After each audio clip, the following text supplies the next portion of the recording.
Hey everyone, what's going on out there? Welcome back to Screen Speak, the podcast that's all about movies, life, and so much more.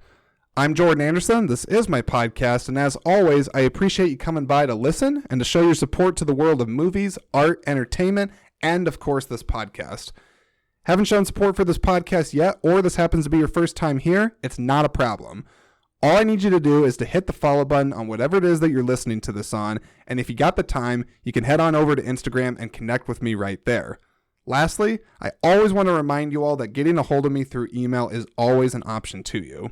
So whether you have some feedback for the show, you have a question, maybe you want to be a guest, or you know someone that's interested in being a guest, you can let me know all that information right there, or just by sending me a direct message on Instagram. All that information, including information on the filmmaker that I got on this episode with me, can all be found on this episode's description in the, of course, description. So definitely check out all of that before you exit your preferred podcasting app. Okay, believe that's all the plugs. The plugs have been plugged. On with the episode. Now, before I introduce my latest guest, I thought I would take a moment here just to air out some thoughts I had on the holiday of Thanksgiving that just passed us by. Check in with you a little bit, see if yours was good, and just kind of go from there. So starting with that, was your Thanksgiving good? Was it a good holiday? Was it fun? Did you get enough to eat? Did you hardly eat a thing at all? I can tell you all for myself that I'm not one that goes very big for Thanksgiving. Might be a surprise to people, but it is the plain truth. Truthfully, Thanksgiving is probably one of my least favorite holidays in the world, and I think it is largely because of the food that is served at the majority of them that I have attended. Now, before you rage out over that statement saying that I don't like the food at Thanksgiving, give me a moment to explain, or should I say, defend myself. It's always wild to me that a person even needs to explain or defend themselves over a difference in food, a difference in food preference. Preference really, that a person or an individual can have that really has no effect whatsoever on the other person that chooses to throw shade at somebody just because they don't indulge in your typical Thanksgiving food. I can never understand that. I honest to God can't. But what I'm trying to say here is that Thanksgiving is not a favorite holiday of mine, largely because the vast majority of people's insistence upon having home-style food be the main course served for the big meal. Now, when I say home-style food, I'm of course referring to the food that we all know, the food that is typically associated with this big day. You got your turkey, your stuffing, your potatoes, casseroles, pies, etc., etc. And to be clear, it's not like I don't like any of that. I'll definitely go for some turkey and some pumpkin pie, but outside of that, that's about it. And if you dare make the suggestion that a Thanksgiving should, God forbid, include anything else that is not quote-unquote traditional, say something like tacos, pizza, Chinese food, Italian food, etc., well, that means you're being sacrilege and you're not for the holiday. In fact, you're anti-holiday. You don't like Thanksgiving. You're just trying to ruin everybody's good time. That's at least the sentiment, it seems, that the majority of people I've come across personally have expressed to me when I've dared mention that we have anything outside of the home-style food. Not everyone in the world, because I don't like to generalize everything, especially when I'm talking about this, but it has certainly happened a fair few times. Now, I should tell you that a part of me does get the pushback with the food on here. I do. I really do. Thanksgiving seems to be one of those holidays that is always steeped and rooted in traditional values and customs, certainly all built around food. So I can see that someone that maybe shares more traditional values thinks that you're not respecting the holiday and its customs if you don't go for the traditional home-style food that we see in many of those old-timey photos of Thanksgiving. But what I always say to this is this. Isn't the main point or purpose of Thanksgiving simply to come together with your family and friends, share a good meal together, and count your blessings? I mean, at the end of the day, the bottom line, is that not the main point of the holiday? Forget all the stuff with the Pilgrims and Columbus. I'm not trying to totally dismiss the history that's there and its significance to the holiday, but if we're looking at brass tacks here, most people could care less about the historical elements and simply see the time as time that's being well spent with the people you love, cherish, and value, coming together around food, and feeling deep notions of being grateful for the many blessings that we have. So, all that being said, I hardly think that the type of food that you eat during the day should be such a major factor in this holiday. Eat bowls of ramen noodles for all I care. I really could care less. The food style in the grand scheme of things should not hold such weight over the holidays. So my message to anyone listening to this that may be like myself but doesn't want the headache of voicing their indifference to the masses' expectations of food on that day, I say this to you. Eat what you want. period. Don't let the masses deter you or make you feel like an outsider if you choose not to indulge in the typical home-style food that they have at the table and are expecting you to eat. You eat what you want if it makes you happy. Believe me, there's enough conformists out there in the world that'll go right ahead and follow suit with eating the typical Thanksgiving food. They can afford to lose a few from the mix and not even pay notice to it. The hell with them. Long as you're grateful for what you got and you're spending the time well with others, you're doing the holiday right in my book. Didn't expect to air all that out, but I guess it needed to be said. Most I come across that feel the way I do on this, I think they typically stay quiet because they don't want to look different to those that are around them or to upset the herd. Well, I'm here for you. I'm here for all the silent ones around this holiday that are thinking this, they're feeling this, but they don't actually say it. I got you. You know who else I got? I got Michael Minard, the writer and director of the film that we're talking about today called You Shoulda Killed Me. Smooth segue, right? So You Shoulda Killed Me is an independent film that was shot largely in the Cedar Falls, Waterloo, Iowa area. It's a crime, action, and drama film that's all about a man that's involved in organized crime that has something happen to him that turns his world upside down. The event in a nutshell is him getting screwed over by his fellow gangsters and getting left for dead. And then it turns into one of those classic revenge stories about a man that's on a mission to get his revenge before the time runs out. Michael has screened the movie in local film fests here in Iowa in the past year and has garnered several independent film festival awards for the work. It's his first feature film, but not his first foray into the world of movies and entertainment. By day, Michael works in commercial videography, has made several shorts, and is also a husband and a father. He's educated in digital mass media and is not the type to be afraid to get his hands dirty to see a creative job all the way through.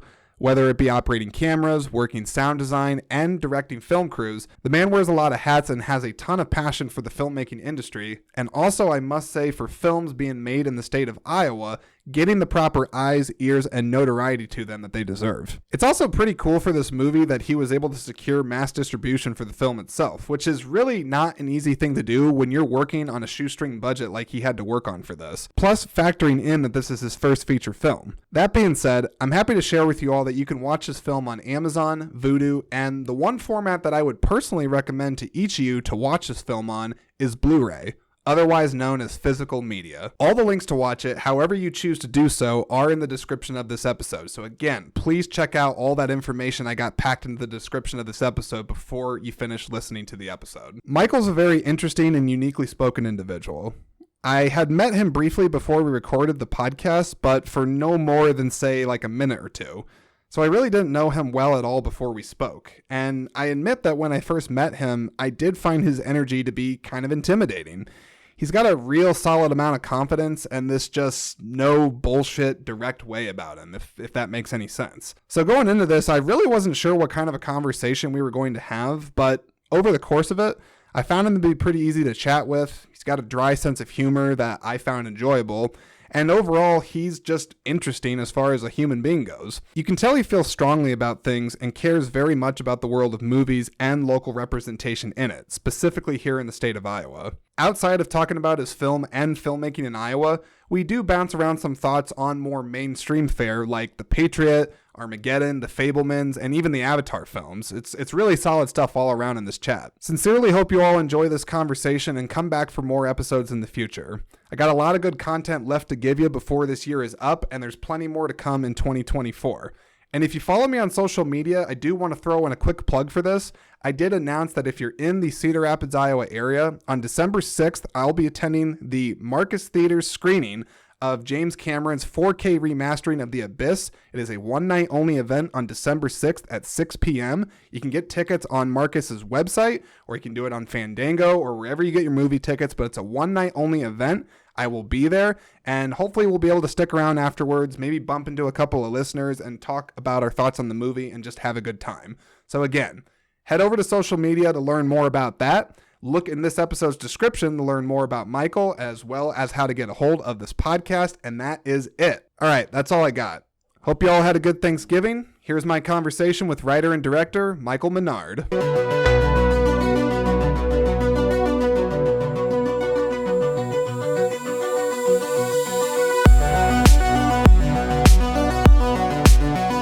I want everyone to know I'm here against my will.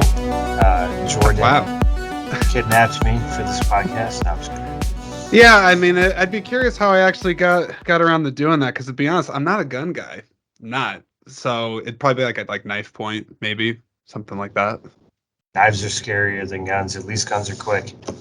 Actually, I would agree with you on that because weirdly enough, talking about knives are something where like a person can like wave like an empty gun around as long so if I know it's empty, like I'll be like, yeah, I'm nervous and stuff because you're waving a gun around. But if somebody's waving a knife near my vicinity, it gets me like on edge. Like I really do not like that. Yeah, no, I mean, I completely agree. I mean, before I got into my filmmaking career back when I was in high school and whatever, I think just like every other high school kid, I worked a bunch of kitchen jobs, right? Yep. And I remember I had this manager that was like, I don't care if you burn me, like, there's hot equipment everywhere. But, like, if you cut me, I'm going to ruin your day. Yeah, Knives are scary, man. they They're, sure they're, are. they're a lot more intimate than the average person thinks. So, So I wanted to start off the conversation, man, and just kind of give an audience a sense of who you are and whatnot. If you want to go ahead and just like share your name, where you're from, your background, all that good stuff. yeah, absolutely. My name is Michael James Minard. Um, Last name looks like Minard or Minard I wasn't or actually sure how to pronounce it, so I'm glad you however you said want to it. pronounce it. So I'm saving Jordan a misstep here. Thank you. It's pronounced like I'm your nerd. Like, hey, he's not your nerd, he's my nerd. So It's a good one. I like that. that's how That's you nice. pronounce it. Um, I grew up in a really tiny town called Reedland, Iowa, which is 20 minutes northeast of Waterloo. But Waterloo is my home now. That's where my wife and two kids live, and yeah, pretty much been a Waterloo, Cedar Falls, Cedar Valley in my entire life. So. And it seems from just the limited research I did on yourself, you work in commercial videography as well. Yeah, so right now, I mean, I know the listeners can't see this here, but I'm actually Sure. in my office at KWWL. So I work for Channel 7. I'm their commercial videographer, one of two, myself and a distinguished gentleman of his own, Tyler Ritchie, who is also a very um, prevalent filmmaker in the area. He and I are the two videographers here. And yeah, actually, big news. This is kind Hmm. of the world reveal for whoever didn't see it. Tyler and I we actually won our first Emmy over this weekend for Really? a PSA that we did for the Waterloo Youth City Council. So Hey, congratulations, man. That's a big deal. yeah, so I'm pretty excited about it. I've won countless awards, with um, various film festivals and things like that. But actually Hmm. winning an Emmy was kind of a different set of nerves I haven't felt before. So, Well, yeah, sure. Yeah, I mean, because the Emmys are something where I mean, most anybody you ask has heard of them, right? yeah, Whereas like the local film scene, especially here in Iowa, it's not like a Cannes or a Sundance and whatnot. It's a very, very select crowd. Tend to be the people that really get that stuff the most. But the Emmys, that's a big deal. Where was it at? so it's the Upper Midwest Emmys. So like I didn't know this until I even got nominated for one last year. Hmm. But the Emmys are like a regional thing. So like everyone Yes. knows like the California, LA Emmys, things like Yep. that. But like the Emmys are everywhere. So like I mean, in the United States, like we won an Emmy for the Upper Midwest Emmys, but then there's like a Lower Midwest Emmys, and there's Right. like an East Coast Emmys, things like that. So like it is an Emmy. The award looks the same, Yep. that you would see on like TV if someone from LA won Hmm. it. But it's just our region. Like we won it in our region. So. Is there a lot of people at the ceremony itself? Oh yeah, it's like a big red carpet thing. I didn't go this year, and I also didn't go last year when I got nominated, Mm. mostly because of family stuff with just kids, and it's Yep. hard to convince the wife to sneak away for a weekend with two young ones at home. Yep. It was very surreal. Speaking of young ones, this is kind of how I found out about it. So I had sent the YouTube link earlier to my coworker that day, and kind of told him like, hey, here's the link to the Emmys. Here's how you watch. And I kind of forgot all about it. And then I was putting my daughter to bed, and it was about 7:30 at night. No, well, actually, regardless of time, it was like 7:30, 8 o'clock at night. I was putting my daughter to bed. She's kind of like halfway asleep next to me, and I'm laying in bed with her, and she has like a little twin mattress thing. Mm-hmm. And I had the phone next to my ear, and I was kind of listening to what was going on, and all of a sudden I heard him say like, "Now is the time for your public service announcement nominees," whatever. So I was like, Yeah. "Ooh, that's us." So Yep. like I look at my phone and I'm watching, and goes through the three nominees total, including us. And then at the end, it says that we're the winner. And I literally sat up in my daughter's bed and I was like, "Get the fuck out of here!"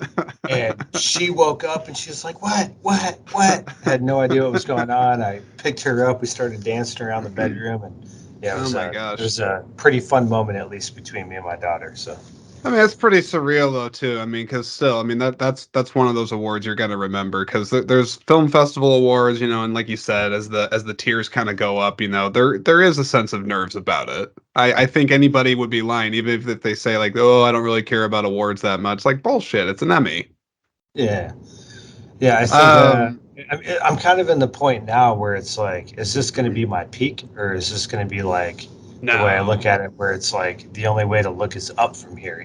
Now next we get a Golden Globe, next we get a Yeah. an Oscar or something. So Well, we're definitely going to get into that because I'm curious where you'll end up kind of going from here and whatnot. But before we get to that point, just kind of staying in the past a little bit, but like your education and your background, I think I saw that like you studied like digital media in college and whatnot. I mean, that would make sense because of the work that you're doing right now. But what I'm curious about is just where does the passion that you have for movies come into it, or has it always been there and like you just kind of get into commercial business to, essentially pay the bills basically until you can, become an auteur or however you view yourself. yeah, so I mean, so I'll do the long story short because Yeah, this is kind of get brought up a lot. I'm sure. So I think the filmmaking aspect of like my childhood was always there. I was that stereotypical kid that was, reenacting movie scenes with like GI Joes, things like that. That evolved into like my middle school years, where like I was chasing my friends around with like my parents' VHS camera, doing stupid stuff, whether it be like jackass related stuff or whether it be like actually us putting together a script, which happened a few times. It was like that filmmaking aspect was always there. But like if you would have asked me at that time, like, hey, you want to be a filmmaker, I would have been like, I don't know what that is. I don't know what you're talking about. Right. It's just like it wasn't even on my radar. And then when it really took off, so fast forward, I was a metal musician throughout high school, and then to college the first time around. Ended up getting signed to a record label. I've been signed to two record labels my entire life, but I was a metal musician, so I was playing music. And with that came a lot of like issues, and I don't necessarily mean issues, but it was like, we got signed, we have this record label, we're touring, we're doing all this stuff, but it's like, what are we going to do about a music video? What are we going to do about album art? Right. What are we going to do about this stuff? So since we didn't have any money to pay anyone, it was just kind of like, well, I think I can probably make album artwork, or I think I can probably, shoot a music video. So then I started shooting music videos for my band. Hmm. And then after a while, it just was like, I don't want to make music videos anymore. I want to make movies. And I just happened to be a veteran, so I had my GI Bill. And so I used my GI Bill to go to Hawkeye Community College, and I was in the digital mass media program. Okay. So the ironic part is, right? So when I was in Hawkeye, it was 2019, it was right before COVID. And my instructor was like, you should apply at KWWL, which is where I work now.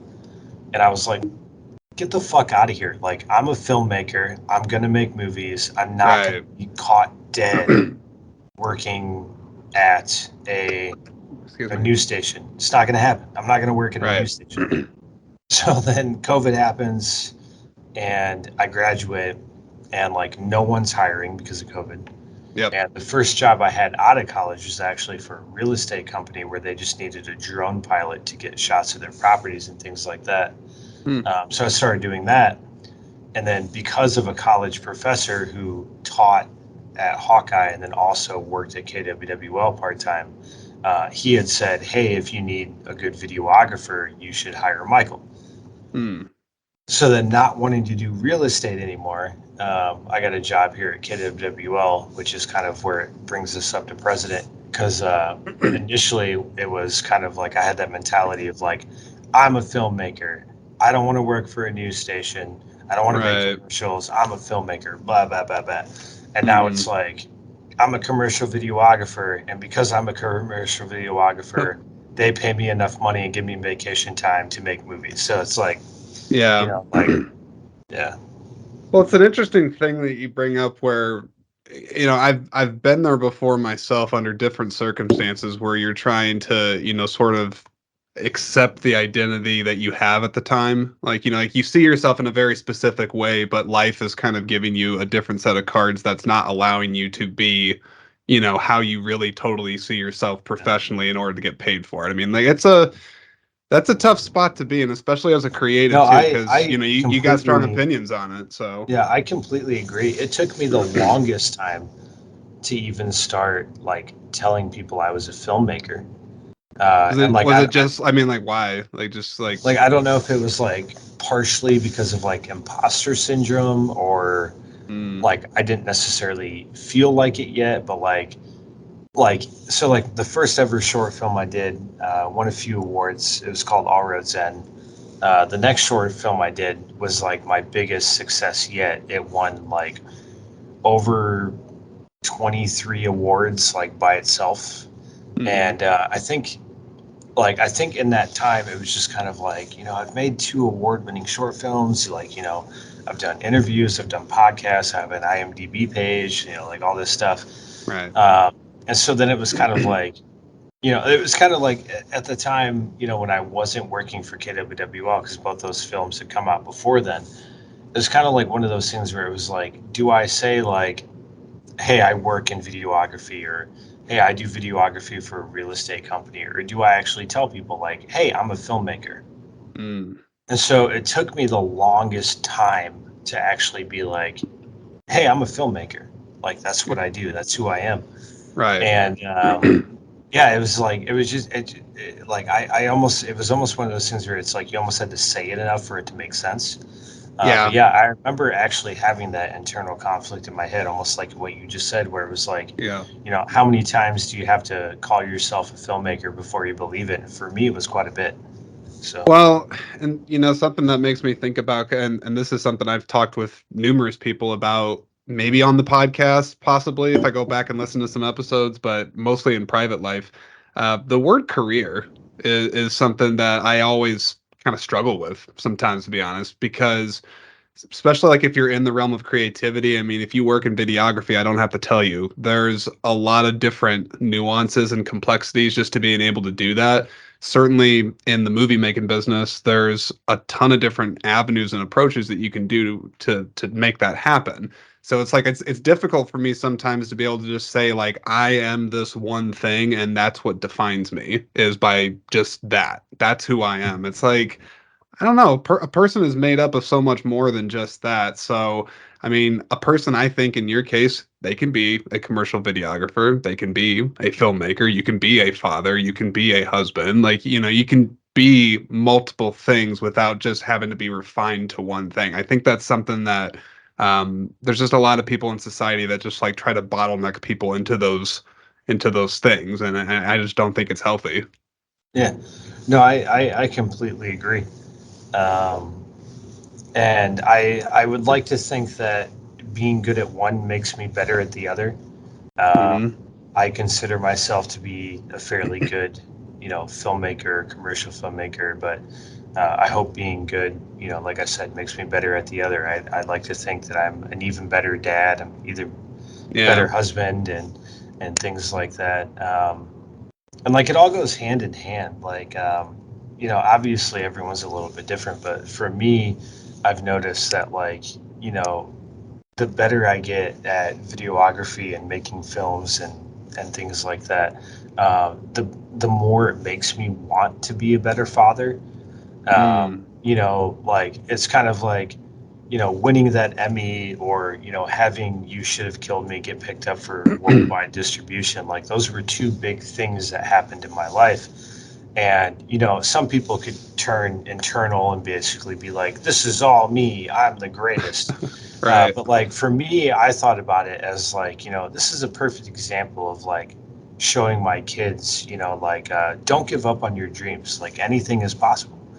Mm-hmm. Whatever your dream is, um, like I had this, like I struggle with self-doubt quite a bit.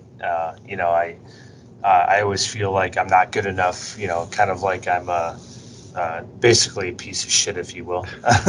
But like, someone broke this down to me the other day, and I really appreciated them doing this. And like, they didn't have to, but I was kind of just like, man, like, I got nominated for an Emmy. I've won this award. My film is picked up, but like, I still feel like I want to do something more creative. I don't feel like my entire vision of like, what I want my movie career to be has become. And he was just like, dude, you've been signed to two different record labels. Like, you used to tour in a metal band. You Mm-hmm. have a movie that got picked up for worldwide distribution. Like, you just won an Emmy. He's like, do you know how many lifetimes that would take the average person to achieve just one of those? And like, you've already done it. And I was Right. just kind of like, oh, yeah, like, I guess you're right. And so, like, that's one of those things where, like, I juggle it a lot. It's just like, on one hand, I'm just kind of like, fuck, like, I feel like a terrible father. I feel like a terrible filmmaker. I don't feel like I'm Mm. doing what I want to do creatively. But then at the same time, I have to remember, like, you're obviously making the right moves because, someone's noticing, that kind of thing. So, No, for sure. God, there's a lot I could say about that, but God, I'm trying to think how do I want to put this. Yeah, it's difficult when you're always hungry, right? yeah. You're And that's hungry that's and me in a you're nutshell, man. My ambition has been my greatest strength and my greatest weakness all at the same time. like literally you could preach about that to me on that because like it's like same. It's coming through the camera, it's coming through the mic because my wife actually has to reel me in on that sometimes because no joke. I mean, I'm not saying I'm a filmmaker. I'm a, aspiring podcaster and I have a day job and I got responsibilities just like you, but I can be my own worst critic because I try to really push myself and go out of my comfort zone and do different things. And it's like sometimes you just get so obsessed with the work that like you just don't take that second to pull back and just kind of look at where you're at. Yeah. It's difficult because, as you said, and I'm glad you pointed it out, the the side of yourself that pushes you, whether you attribute that to ambition, to hard work, whatever you want to call that, that is also what separates you from the other people that aren't going to put in the work to get to that place. It sometimes can be difficult to balance the two because if you go Yeah. too lax on yourself, well, then you're not going to challenge you. Does that make sense? No, no, absolutely. Like, it like, honestly, it's a sickness, man. Like, Probably. I live and breathe filmmaking, like, 100%. Hmm. Like, I'll wake up in the morning, drop my kids off, and I'll be walking in the Quick Star, and then all of a sudden I'll have the thought of, if there was a camera behind me dollying right now, like, how would I film my walk the way I'm walking, like, the best way, like, it's Yeah. just little things like that, and it's like, when I call this sickness, man, like, I live and breathe filmmaking. When I watch other films, I'm not actually watching the film. I'm I was gonna going ask you like, that. Yeah. I'm going like, ooh, that's a good use of natural light, or ooh, hey, they used a little bit of negative fill on her face, or ooh, hey, that camera movement means this, like, this is about to happen, um, like, obviously I enjoy good storytelling and I enjoy good Sure. movies and I still enjoy movies, but it's wild, man. Can you still enjoy movies, when you're looking at it from like that critical lens or just that lens of I'm a person that knows what work goes on behind that? I mean, can you still suspend Yeah, that and because enjoy the it's story? kind of well, because it's kind of a mix between two things, like you have the aspect as a filmmaker of like, if you see something that's not good, you have a little bit of an understanding where like you understand how much Hmm. was put into that film. So Right. like if something's not good, you're kind of like, I get it, man. The struggle's real, Hmm. whatever it may be, something happened that day.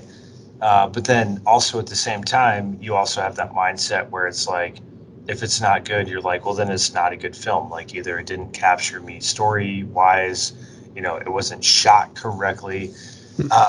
So I mean, it's kind of like there's so many times where my wife gets so aggravated with me. We'll be watching like one of her TV shows, like she's big into like Chicago Med, Grey's Anatomy, things like that. Oh, yeah. What's the Yeah. new one she started? New Amsterdam, right? Okay. She starts watching that, and like it'll be this beautifully lit shot scene, everything like that, and then it'll cut to like obviously a guy hand holding a camera, and Yeah. it's just shaky as fuck. And I'm like, one, why would you cut to that?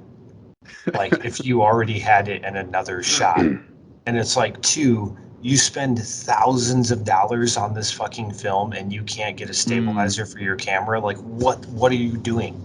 yeah. So That's like so it kind of goes like hand in hand, right? It's but like that's an interesting point though, because if you're noticing, a shot in a show like Grey's Anatomy where there's like a shit jump cut edit or there's some, bad camera work that's happening behind the scenes and whatnot. I mean, for sure a show like that that's been on, for eons like that one has, it's got the budget. It clearly yeah. has a viewership And and like don't get me whatnot. wrong, I am not perfect. You Right. watched You Should Have Killed Me. You Should Have Killed Me by all means is not a perfect movie. It's far Right. from it. Right. But at the same time, it's like I said earlier, kind of, I don't know where you're going to cut the podcast. It's like, we spent 5 grand making that movie. And I mean, Yeah. and no fault to anyone else. There was a lot of things as a first time feature filmmaker that I didn't even think of shooting or including. And Yeah. that's on me. And like, we had to troubleshoot and get over it. But it's like, when you probably have you know, $200,000 per episode, it's like you would think that you could at least hire a steady cam operator. I'm just saying. I'm just saying. Yeah. No, and that's but that's the point though, right? Because if you're working on as tight of a budget like that, which in the scheme of film, like sometimes I'll hear people in the podcast community like they might talk about independent films and they'll maybe talk about something that's put out by A24 or whatnot, and they'll be like, it had a really low budget of like 20 million. Now, I get it. Like in the grand scheme Like of movies, like in the yes, grand 20 scheme of million is movies, not much, 20 but million would probably fund every single film I would make the rest of my life. right. And Yeah. that's exactly the point. It's like you're able to still put an entire feature length film together with all the actors and whatnot, but then you see somebody that's probably paid a little too well to get by with a job that is frankly not that good. And it could be with the money they're spending on it. So that is a pain point. I never really have thought about that. Yeah. Shit. No, but Okay. I relate to you with, like I said, it truly is a sickness, like Yeah. kind of going back to the self-doubt thing, or just like not really taking a step back to like really see who you are. uh, Because you know where do you get your validation from? I mean, or do you even need it? Because I sometimes like people, honestly, yeah, I don't. And I don't want to throw my wife under the bus necessarily, yeah, don't do that. but at the same time I'm going to, in a sense, hear me out. Okay. Like she does not listen to my podcast. She does not care about my movies. Um, the only movie I think she's ever seen of mine is my feature length film, because she came to a film festival with me. She does not care about my movie career whatsoever. Hmm. She wants to know that I can make enough money to take care of the family, and that as long as my dreams and ambitions don't get in the way of providing for the family, then like I'm good to go. Now, Yeah. some would say like, well, your wife's kind of shitty, and I would argue like, yes, you could take it that way, but like my wife does things that like is kind of unspoken. Like right now, she's home watching both the kids, which means she has to do bedtime by herself. And she's doing all of that so like I can be here. Right. So in a way, like I don't get validation necessarily from her or from like any one individual. It's Mm-hmm. more so, like I said, it's more so like the need to just want to create, right? Yeah. So like I said, well, I mean, okay, like I said, going back to being transparent. So like Tyler and I won an Emmy last weekend. The Yeah. first conversation that we had on Monday is like, how can we step up our game? And the reason why is because we got nominated for a commercial that we did almost a year ago. And we had been kind of doing that formula every Mm-hmm. single day for the following year. And we were both getting sick of it. It was just monotonous. It was just like, Right. hey, you have a business. Let us show up. Let us do some sexy shots of your products, and then we'll leave and we'll put a commercial together. Mm-hmm. And so even though we won an Emmy for it, now it was like, well, we didn't work very hard on that commercial, Right. and so once again, kind of imposter syndrome seeking in there. So then it was like, okay, well now what do we do to make a commercial that we actually feel like we earned it? Like Mm-hmm. so then it was kind of like, okay, well now we need to do this. Now we need to come up with original ideas. Now we need to do this. Now we need to be better at pitching ideas. Now we need to get, better equipment. Now we need to get more people involved. And like I think the going back to like the validation thing is like I don't think I've ever felt necessarily real validation where like I've been able to like lay down in bed at the end of the night and be like, oh man, I am so good at filmmaking. Like I don't think that's ever happened. It's Yeah. more so where it's like as soon as I get done making a film, that sickness once again takes over and it's like, hey, you should do another one. Mm-hmm. Hey, you should do this. You should do another one. You should do this. And like it just is never ending. So it's like, Yeah. even if I was like, I'm never gonna make another feature length film ever again. Yeah. Well, odds are I'd be in my car, I'd be driving to work or something, and a song would come on the radio. And then that song would remind Yeah. me of this movie scene, and then that movie scene would give me an idea. Or I would be listening to like a film score, and then that film score would give me an Mm-hmm. idea for a scene, and then that scene creeps in. It's just, yeah, Yeah. I mean, You can't escape it. It's you can't, everywhere. yeah, it's everywhere I look is making movies. Well, and it's funny too because I have to imagine if you're anything like me, and it sounds like just from the onset of this conversation, we got some similarities, and I'm not just saying that. I can only imagine that probably when you're making it, like you said, you don't go to bed every night going like that was great. You probably stress about it even like while you're making it too, because like you're insistent on it being as best as it can be for the resources and time and everything that you have at your disposal. Yeah. I mean, yeah, like I said, I'm constantly thinking about film, no matter what.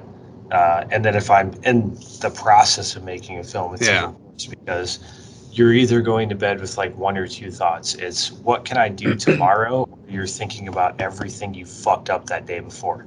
Yeah. And like there is no in between. So then it's kind of like, like you're having those thoughts, and it's like not only that, but like a lot of people don't understand how actually hard filmmaking is. And I'm not even just talking about like the visual process, but like Yeah. you get off a 12-hour day film set, like your knees hurt, your back hurts, like you Hmm. can hardly lift your arms above your head. Like it sucks. Like it hurts. And this is a Yeah. guy that went through like basic training and spend a year overseas. Like it sucks. It Yeah. hurts. But it's also one of the only jobs where after a 12 to 14-hour day, when I lay in bed and I'm sitting there thinking about the next day, and I'm like, man, I cannot wait to wake up 4 hours and do this shit again. You really have to love it.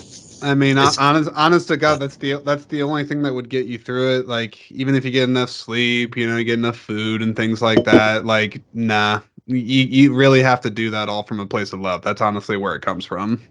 yeah, no, 100% agree. So for You Should Have Killed Me, I did want to ask, one of the questions I had just about the actual film is the tone of it. Um, Tonally, I'm curious what you were going for because there's certainly like some kind of like classic gangster stuff that's in there. You have revenge thriller elements that are there for sure. Then you got Cheech and Chong or whoever those guys are, the one that's basically like one of them. I kept thinking, I'm like, man, this guy must have watched a lot of Scooby Doo and watched a lot of Shaggy to prepare for his part. I actually, yeah, I have his name down here. What is it? Bryce Taylor. Bryce Taylor. Yeah, I'm just curious. Walk me through the tone of this movie. Um, well, yeah. So I guess once again, long story short. So you should have killed me. Tentatively, was supposed to be a proof of concept film called The Dead Man Walking. Okay. And I basically what it was for was I had already written a feature length film script called Dissonance. Mhm. But I wasn't, like I said, I had already done like 5 or 6 shorts, so like I wasn't fully confident that I could handle doing a feature length film, and so I wanted to make a proof of concept in that same like genre, things like that, to prove to myself that like, hey, like you're ready for this next step, like you can do Mhm. this. So I wrote this short called The Dead Man Walking. It was probably about like 25 to 30 pages, probably would have landed somewhere between 35 and 40 minutes long. And we had a table read, and the cast and crew loved it so much that they were like, hey, fuck your other feature. Like, let's turn this into a feature length film. We stand behind you. Let's make it. Right. So it's like, okay. So I added some characters, took some characters out, extended it, wrote some new scenes, things like that. And up until even when after the film was complete, it was called The Dead Man Walking, and that name didn't change until we got picked up for distribution through Bayview Entertainment, where once again, because I'm a moron and live under a rock apparently, didn't even think that the film Dead Man Walking, a very famous film with Sean Penn that actually Yeah, I won was thinking about that. yeah, Yeah. several Oscars. Me adding the before Dead Man Walking wasn't enough to make it unique, so they asked me to change it.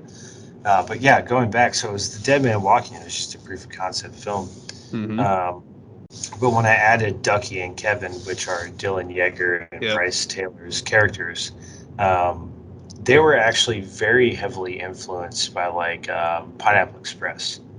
Yeah, I could definitely see that. So yes, I did. I did watch like Cheech and Chong, Up in Smoke and things like that. But they were Hmm. definitely much more influenced by like Seth Rogen and James Franco. Um, Hmm. but that whole movie, going kind of leading into that whole movie was just kind of an homage to like my favorite movies. So Hmm. you have Ducky and Kevin, which are like shout out to Pineapple Express or Cheech and Chong or How High or whatever movie from the '90s you can get into, right? Hmm. Um, but then you have a lot of Western elements, like at one point, Maddie Whalen's character solely, says like, "You feeling ducky, punks?" And like when it zooms in on his eyes, like, that's an homage to like the good, the bad, the ugly. Yeah, I did catch Um, that. when Damien goes to Rudy's Tacos before he approaches Sully and he's, flipping through the records and they're flipping and things like that, that's an homage to Death Proof Yeah. by Tarantino. Like before Stuntman Mike kills the first set of girls, he Hmm. always cuts to the scene of the record player flipping. And, it's just like, if you're a Little fan, things like that. yeah, Yeah. like if you're a fan of 90s cinema like I am, like there's so many homages to 90s cinema in You Should Have Killed Me. Uh, Homages can be fun for the viewer, too, because I feel, like you said, I mean, Tarantino, you mentioned him with Death Proof, but I mean, that guy is notorious for constantly borrowing shots or lifting shots from other people's films, and he doesn't even hide about it. He's just like, yep, yeah, I did that because it's fun for me, and I know people like it, and it's cool. yeah. I mean, another perfect example is so there's a scene after, I don't want to give too much away for those who haven't seen it. Hmm. There's a scene after the kind of the meeting up between the main character and Sully where they're kind of kidnapped by a group. And as soon as it cuts to black, it actually opens up into a gentleman standing back at the Lava Lounge, Mm-hmm.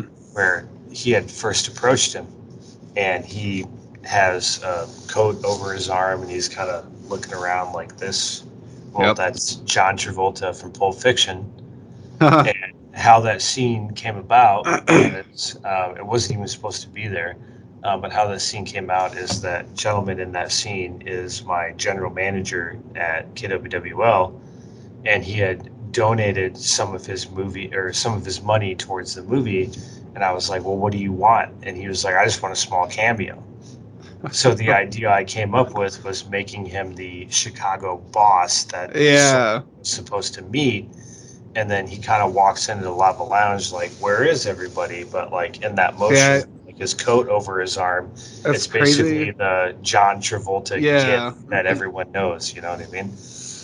It's so crazy. So like I finished watching your movie. I had watched it once like a good while ago, and as you know, we were trying to get this scheduled for a while, and I kept dogging you and just just kicking you down the road. So I revisited your movie today, and yeah, that scene in particular. I've seen Pulp Fiction a million times, and I didn't catch it. I didn't catch it. Just like shit. Okay, but now I gotta go back and look at that. I have to ask this because you brought this up with Rudy's Tacos. So was that the Rudy's Tacos that's in Cedar Falls? Mm-hmm.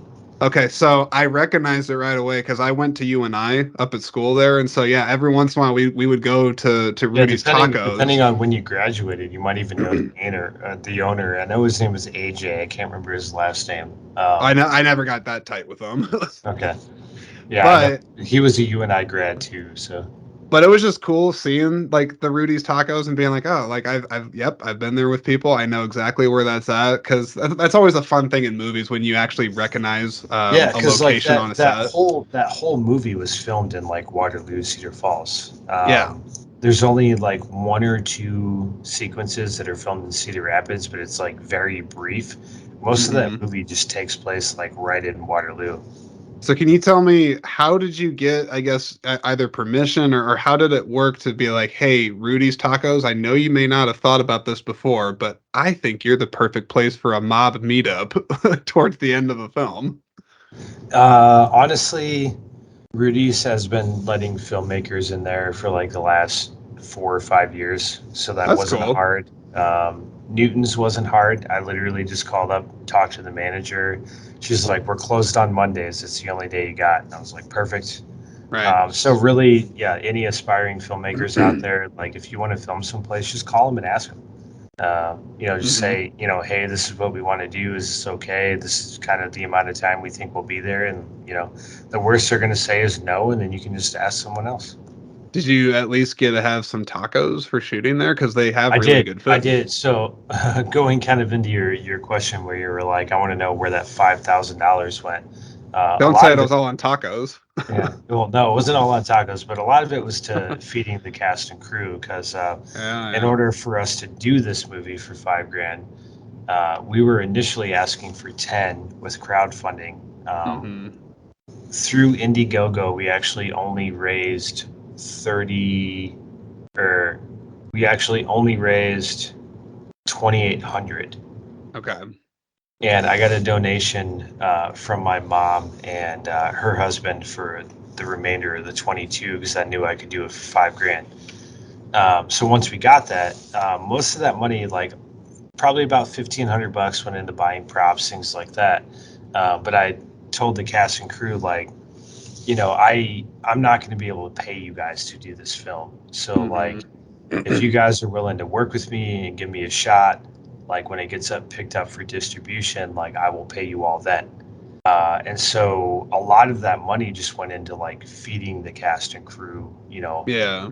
be buying pizza or snacks or treats or when we filmed at Rudy's Tacos, I told AJ, the owner who was there, who was closed that day, I said, look, I got to feed these guys no matter what. So, like, Hmm. either, you can make us food and I'll give you the money, or I'm going to have to order something and bring it in. And he was like, nope, I got you. So, like, we ended up eating tacos at Rudy's Tacos. So, I mean, that's pretty sweet. They have really good tacos. So I'm bringing it up because I mean, shout out to Rudy's Tacos because if you're an Iowa native, you're around the area there, definitely go check them out. Absolutely. They're not a sponsor of this episode. I'm just No, saying as not a at all. fan of the taco place, Not at all. they are good. They did not contribute to my film in any way either, besides letting me film there.